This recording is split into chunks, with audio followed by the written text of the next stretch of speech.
What up, though, people? Thank you for pushing play on the Lion's Roar vlog. We are on chapter 17 of the second book of Adam and Eve. Let's go ahead and jump in. All right. This chapter is pretty intense, and it's a good one. And we're going to learn some things right here. We're about to learn some stuff. So this one, if you've been following, definitely pay attention to this chapter. Okay? I'm going to read the title to it, and we're going to jump in. Jared turns Martinet. He is lured away to the land of Cain, where he sees many voluptuous sights. Jared barely escapes with a clean heart. Or Jared, okay? Or Harid, more than likely, because there was no J back then. Then Jared kept his father's commandment and arose like a lion over his people. Okay? So he's a good leader. He's a strong leader. He fed them in righteousness and innocence and commanded them to do nothing without his counsel. Yeah, that's a good leader. For he was afraid concerning them, lest they should go to the children of Cain. Now, I will say this, though. You can't, that right there, even though, like, for the beginning, and it sounded like he a good, strong leader. And yeah, we know that. However, the one thing that you have to realize as a leader, when you're dealing with trying to keep your group away from certain things, you cannot control everybody or every situation in the group. And you have to be ready to troubleshoot if they do not listen to you. Okay? So to be so wound up and meticulously focused on trying to keep going crazy, hey, come check in with me every single time. He's eventually, we learn as humans, you just can't. It's just there's something in some of the genome that's going to go towards that hell, no matter what you do. So, as upstanding as Jared is, and as good of a leader as he sounds right here, I just heard that in my spirit. Man, that was. He burnt himself out with that. He was going to burn himself out with that, and maybe even end up getting tricked up himself, but let's see what happens. Wherefore did he give them orders repeatedly and continue to do so until the end of the 485th year of his life. At the end of these said years, there came unto him a sign, as Jared was standing like a lion before the bodies of his fathers, praying and warning his people. Satan envied him and wrought a beautiful apparition, because Jared would not let his children do aught without his counsel. So the spirit in Jared was opposing the spirit that is Satan, or the dark energy. So that spirit arises and contends with its opposite. We're seeing that. Now we're really seeing it. Satan then appeared to him with 30 men of his hosts in the form of handsome men, Satan himself being the elder and the tallest among them, with a fine beard. They stood at the mouth of the cave and called out Jared from within it. He came out to them and found them looking like fine men, full of light and great beauty. He wondered at their beauty and at their looks, and thought within himself whether they might not be of the children of Cain. He also said in his heart, as the children of Cain cannot come up to the heights of this mountain, and none of them is so handsome as these appear to be, and among these men there is not one of my kindred, they must be strangers. Okay, so it's interesting. He says, as the children of Cain cannot come up to the height of this mountain. I think that's spiritual. And I think that a lot of this that gets portrayed to us is spiritual. It's just being portrayed in a picturesque or a metaphorical or a parable driven way. Okay, because because they cannot come up to the height. Meaning, when the children of Cain is in front, when a child of Cain is in front of me, I know what it is, because they don't act like us. They're not high like us, regal like us. So they're not children of Cain because they ain't acting wild. Okay? So whatever he's seeing, I don't know if he's seeing it in the mind, if this spirit, if this energy is causing a vision. If he's literally seeing it, like I said, like I've said before in this vlog, they probably had some way different stuff going on in the beginning than they have going on now. But let's just go ahead and keep moving because this is a fairly long chapter and I don't want this to be a long video. So you got to make sure you listen up in this chapter because I'm going to be flying through this reading. Okay? All right. He says that they might not be the children of Cain. He also said in his heart, as the children of Cain, they cannot come up to the mountain. They must be strangers. That's what he said. Then Jared and they exchanged a greeting, and he said to the elder among them, "Oh, my father," or "Oh, eldest one," or so you see there, my father means that's not his father, but it's making reference to the position of him being an elder. So understand that. Understand that. You got some different type of things going on with the English language, so you got to dig into what's being said. You can't always say everything in face value, okay? That even something so simple as the word father, if in the right place, can throw you off, way off. And that happens all over the scriptures. So you have to dig in and really know what's going on. Why does that happen all over the scriptures? Because there's been so many people who tried to take these things and assimilate them into their own and tried to pull the power out of it, not even realizing it, like, you can't do that. The power is going to be what it is, and you're either going to have to make yourself a vessel or move, go over there. I'm going to get out the way. So then the elder began to weep and the rest wept with him. And he said to Jared, I am Adam, whom God made first, and this is Abel, my son, who was killed by his brother Cain, into whose heart Satan puts murder in him. Then this is my son Seth, whom I asked of the highest one, or of the Lord, or of the Creator, who gave him to me to comfort me instead of Abel. Now this is very interesting because they're all past. So let's just keep reading and see what happens. Let's just keep listening. Then this one is my son Enos, son of Seth. I'm sorry. Then this is my son Seth, I'm sorry. This is where I'm at. Then this one is my son Enos, son of Seth, and that other one is Canaan, son of Enos, and that other one is Mahalalel, son of Canaan, thy father. But Jared remained wondering at their appearance and at the speech of the elder to him, trying to trick him. Then the elder, and by the way, I find that very interesting that he's doing that, and that's not even their state of being, like how they were on the earth. So that's kind of indicating to us, that if he's trying to trick them with that, is some of these beings coming back as something like, can they reappear as in a different body at a different time? That's very interesting. But let's keep reading. Then the elder said to him, marvel not, O my son, we live in the land north of the garden which God created before the world. He would not let us live there, but placed us inside the garden, below which ye are now dwelling. But after that I transgress, he made me come out of it. So now he's tricking them and he's trying to make them believe that, like, hey, he made us too. So the enemy, the dark one, is getting more crafty with his deceptions, as you can see. But after that, I transgress, because he's talking things that they're familiar with. Oh, yeah, we know about the transgression because that happened to mom and dad, right? That happened to, great grandmom, great granddad at this point, like Jared, that happened to them. So he says, I transgressed, he made me come out of it, and I was left to dwell in this cave. Great and sore troubles came upon me. And when my death drew near, I commanded my son Seth to tend his people well, and this my commandment is to be handed from one another unto the end of generations to come. So hold on right here. Anyway, I'm not going to leave that piece of commentary because I could be wrong. But, oh, Jared, my son, we live in beautiful regions while you live here in misery. As this thy father Mahalalel informed me, telling me that a great flood would come and overwhelm the whole earth.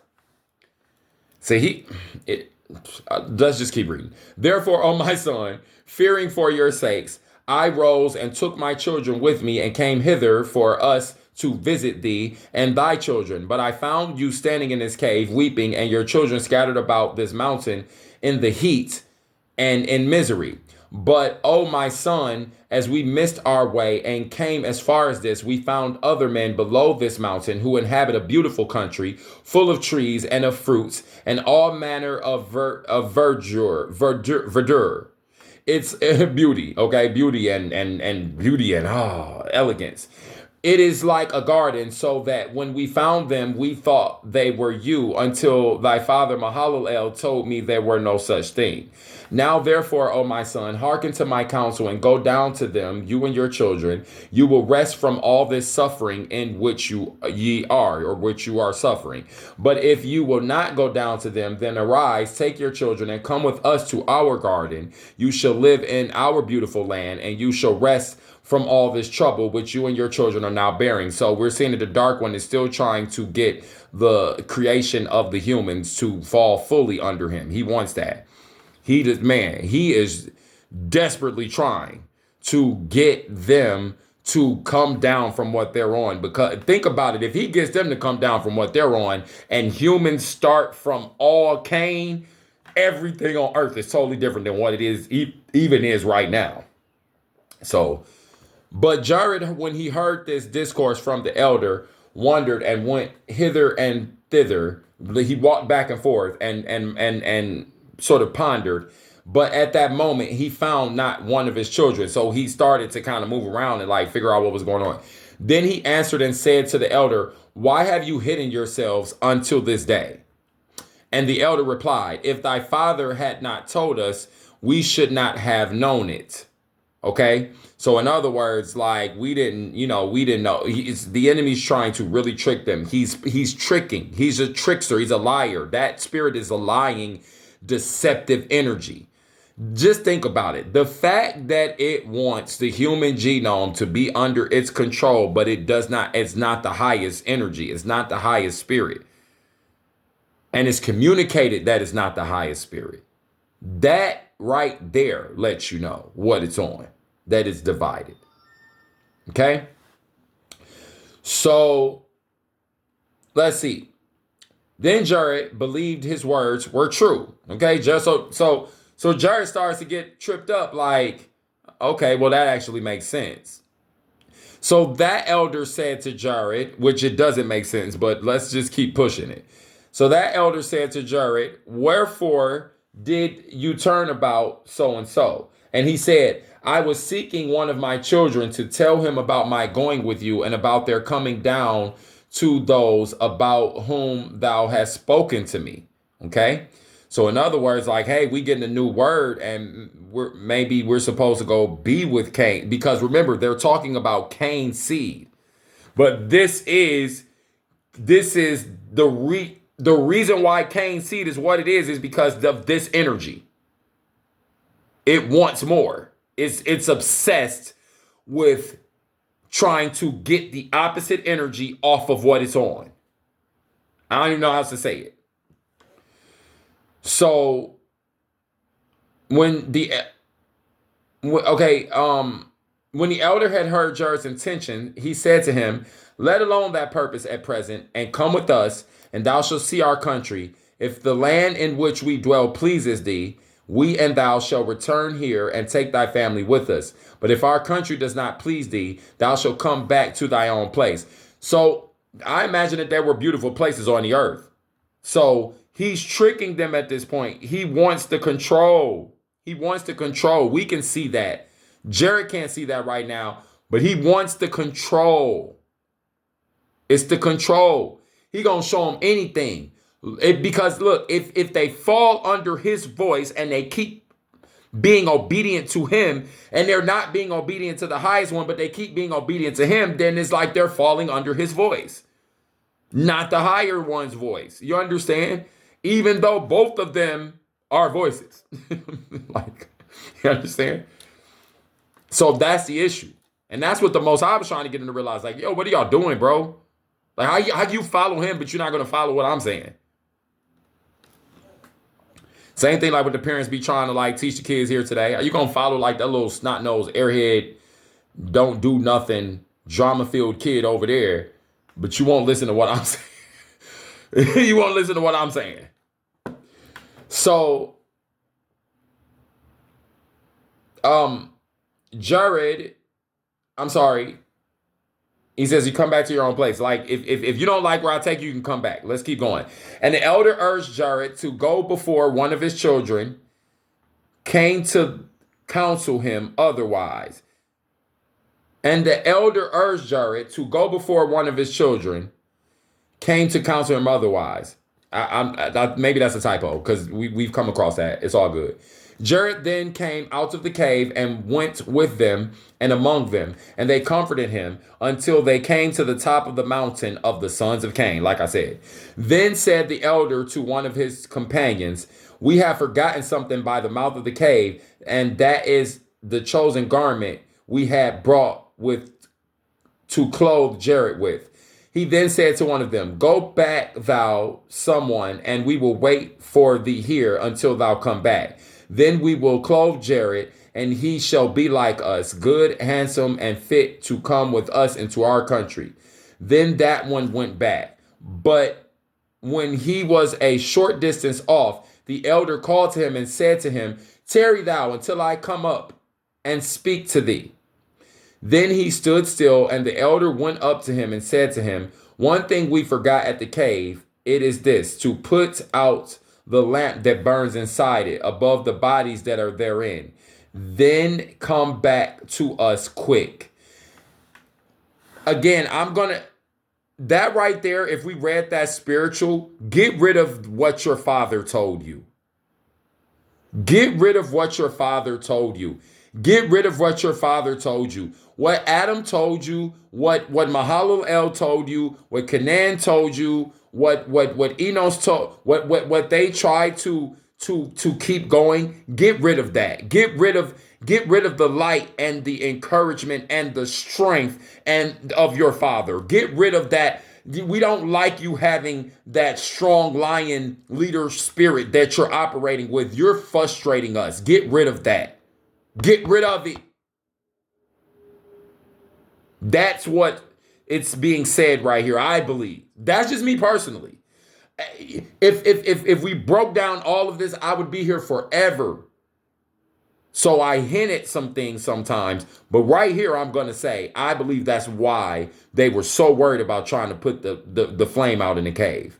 Not literally worried about the flame. They didn't want to deal with the opposition that met them with the mindset of, I'm not doing what you say do. You darkened ones. We're not going to where your posterity is on the earth, Cain's seed. And so I believe the spirit is trying to what we're seeing through this, because look, right? Jared is separated. Now he's by himself. And now they're saying, hey, just go ahead and tarry. Why? Because Jared is about to probably end up having some issues with some of Cain's people. So again, just like with with Abel, there was a situation. Well, I got to keep moving because this is a longer chapter. But I am going to say this. There was a situation with Abel where Abel was going to give his offering, and there was a point where he was giving his offering, and all of a sudden when he was giving his offering, he's not tempted, but he's interested in this vast, beautiful land, and he starts feeling prompted to go into the land on his own. Just, hey, go there. Don't go back to check in with your dad and your mom. Just go ahead. No, they would want you to do that. You see what I'm saying? Now, here you have the same thing happening with Jared, right? And they're saying oh, we got to put that light out. In other words, we have to stop you from having access to the higher wisdom and the words and the knowledge and the information that the higher one left with your elders. So I know that's a bit longer piece of a commentary. We're moving into 20 minutes right here. Let me hurry up and finish up because I'm going to finish this really quick. That one went, and the elder came back to his fellows and to Jared, and they came down from the mountain, and Jared with them, and they stayed by a fountain of water near the houses of the children of Cain, and waited for their companion until he brought the garment for Jared. He then, who went back to the cave, put out the lamp, and came to them. He would have to be the one to put out the lamp because that was the one that Jared was obeying. You get it? So if Jared is obeying him at this point, he's now closer to Cain's seed, and he's disobeying what he originally got told to do. That's the key. So he got tricked. He then went back to the cave, put out the lamp, and came to them, and brought a phantom with him and showed it them. But when when Jared saw it, he wondered at the beauty and grace thereof, and rejoiced in his heart, believing it was all true. So there was something that Jared was tricked really good. He was starting to be really tricked now. Now he's starting to transition from the higher state to the lower. He don't even realize it. But while they were staying there, 3 of them went into houses of the sons of Cain and said to them, "Bring us today some food by the fountain of water for us and our companions to eat." But when the sons of Cain saw them, they wondered at them and thought, "These are beautiful to look at, and such as we never saw before." So they rose and came with them to the fountain of water to see their companions. They found them so very handsome that they cried aloud about their places for others to gather together and come and look at these beautiful beings. Then they gathered around them, both men and women. Then the elders said to them, "We are strangers in your land. Bring us some food and drink, you and your women, to refresh ourselves with you." When those men heard these words of the elder, every one of Cain's sons brought his wife, and another brought his daughter, and so many women came to them, every one addressing Jared either for himself or for his wife, all alike. But when Jared saw what they did, his very soul wrenched itself from them. Neither would he taste of their food or of their drink. The elders saw hence as he wrenched himself from them, and said to him, "Be not sad. I am the great elder, as thou shalt see me do thyself in like manner." Then he spread his hands and took one of the women, and 5 of his companions did the same before Jared, that he should do as they did. But when Jared saw them working infamy, he wept and said in his mind, "My fathers never did the like." So he's starting to see now, wait a minute. He's starting to see it. It's setting in. Wait, this is not what I should be doing. I'm in the wrong place. Okay? He then spread his hands and prayed with a fervent prayer and with much weeping, and entreated the Most High, entreated God, entreated the Creator, entreated the highest one, the highest spirit, to deliver him from their hands. No sooner did Jared begin to pray than the elder fled with his companions, for they could not abide in a place of prayer. So when that spirit, I don't even need to leave no commentary right there. That's powerful. Then Jared turned around, but could not see them, but found himself standing in the midst of the children of Cain. Okay?